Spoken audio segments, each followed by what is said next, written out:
much, and I miss our lab, but I hope you are all doing well during this craziness right now. So I chose to do my research topic on compartment syndrome. I actually chose compartment syndrome because my sophomore year of undergrad, I was an athletic training observe student with our football team, and one of our players actually had compartment syndrome in both of his lower legs. Although it was a really unfortunate experience for him, it was a really unique opportunity to learn about this syndrome, and it just kind of stuck with me, just seeing the scars and going through the rehab and everything that was involved time sensitive wise.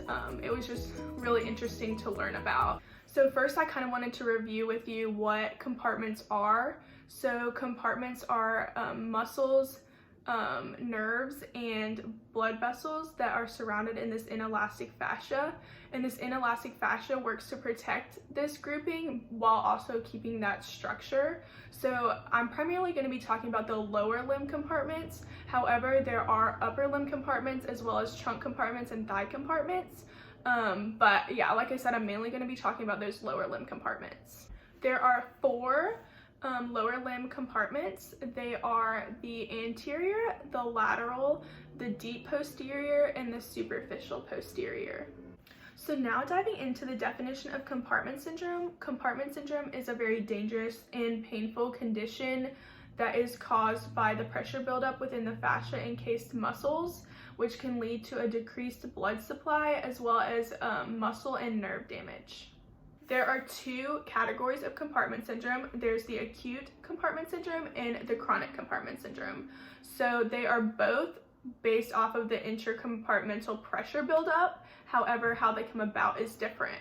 So for acute compartment syndrome, this occurs after an injury that pertains to a traumatic event such as a fracture or even a gunshot wound, while chronic compartment syndrome comes more from repetitive stress, specifically athletes that continuously run or do other repetitive activities.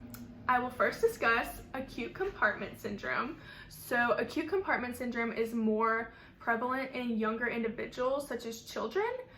Children have tighter and stronger fascia as well as more muscle filling, and they tend to participate in high-risk activities that lead to these traumatic injuries. It is important to note that acute compartment syndrome is a medical emergency and needs to be tended to immediately. So when looking for acute compartment syndrome, we'll go by the 5 P's. So there's pain, paleness of skin, paralysis, paresthesia, as well as pulselessness. Once it is believed that the individual has acute compartment syndrome, the pressure within that presumed compartment will be taken, and if that pressure is high enough, the individual will go in for an immediate fasciotomy. So this fasciotomy is going to be the cutting into the compartment to allow for that swelling, which will end up reducing the blood pressure and allow for normalization of blood flow. If a fasciotomy is not done soon enough, limb may be amputated. So it's very important that this fasciotomy or this recognition of the acute compartment syndrome occurs as soon as can be. Once the fasciotomy is complete, the injury that caused the compartment syndrome can be further analyzed, and things such as fracture reduction, stabilization, and vascular repair can now occur. It is important to note that after the fasciotomy, the wound will remain open but be packed with sterile gauze. And oh, I forgot to mention tissue debridement will also occur, which is the removal of the necrotic or dead tissue. And over the course of the healing process, the patient will continue to come into the OR until all this necrotic tissue has been removed. Our second type of compartment syndrome is chronic compartment syndrome. This, as I mentioned earlier in this video, this is due to the repetitive stress caused by athletic activities. This syndrome usually appears in younger adults who are participating in events such as cross-country runs and long-distance runs.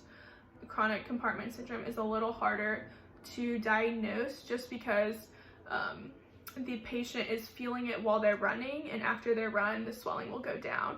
and therefore it's harder to get this pressure reading that aligns with the compartment syndrome. You can try to take it during the run, but it's very tricky, and then after the run you have to be like take that pressure immediately after, so it's a little harder to assess. However, if you do figure out that the patient has compartment syndrome, a fasciotomy is luckily typically not necessary. The patient will undergo PT and take non-steroidal anti-inflammatory medications as well as diuretic medications to help reduce that swelling. They won't be able to really participate in their activity until the healing has occurred. Like I just mentioned, in patients that have chronic compartment syndrome, it's typically not necessary to do a fasciotomy. However, if the PT and the medicines are not working, this procedure may have to occur.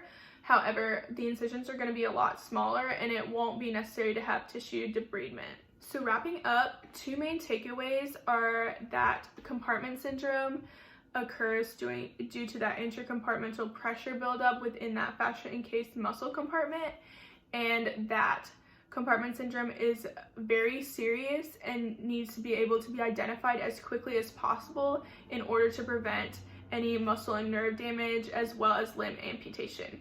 So that's all I have for you guys. I hope you all have a great rest of your semester, and if you are graduating this year, I wish you the best with your future endeavors, and go heal.